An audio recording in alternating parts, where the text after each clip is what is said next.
Shorthand English Senior, July 1996 first paper, get ready. Start. Ladies and gentlemen, I have great pleasure to be with you today to take part in the annual general meeting of the Indian Chamber of Commerce and Industries, Calcutta. At the outset, I would like to thank the organizers for inviting me to address this meeting.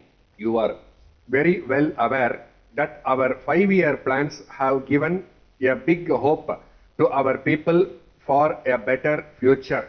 There are signs of development in our farms and factories.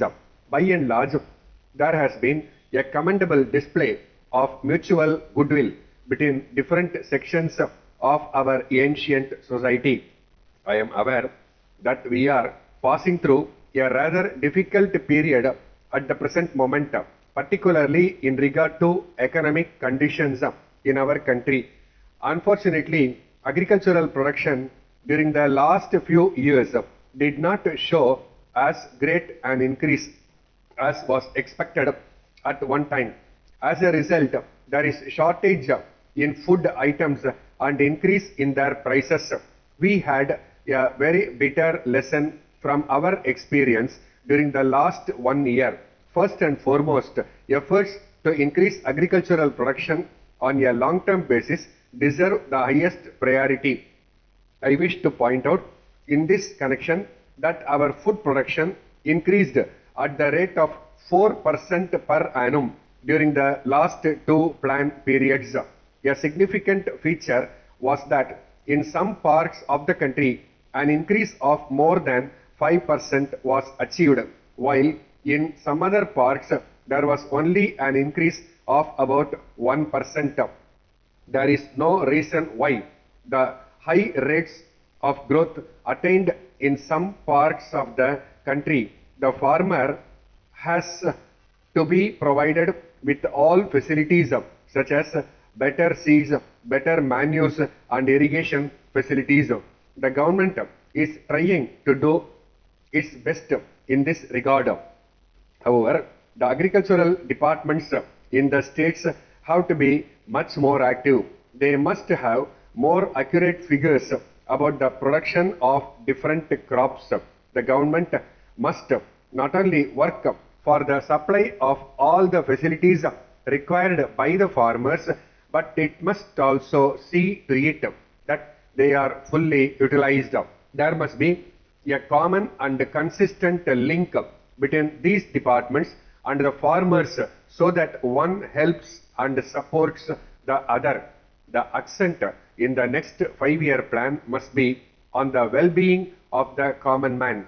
In the course of the next 10 years or so, it will be our aim to ensure a minimum living standard to our people. In the realization of this objective, the private sector will necessarily have to play an important role. With this in view, the investment envisaged in the private sector as a whole be more than 40% of the total investment in the next 5-year plan.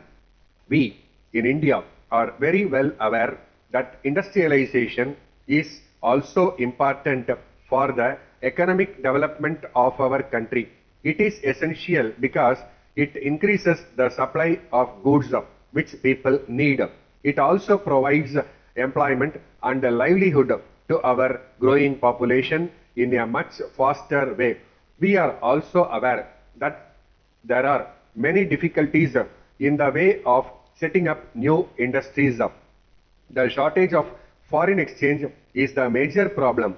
I am, however, happy to tell you that many developed countries in the world have come forward to help us in the matter of setting up new industries in India. We are much thankful to these countries. I once again thank you for the opportunity given to me and wish you success in your deliberations.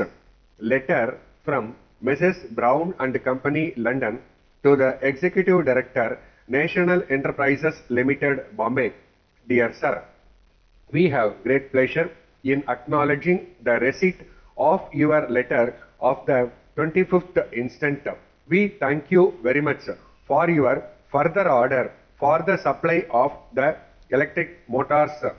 We, however, regret to inform you that we are not able to accept your order at the prices mentioned in our last catalog.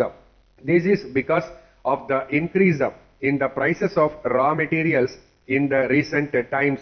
We therefore request you kindly to consider all our previous catalogs as cancelled.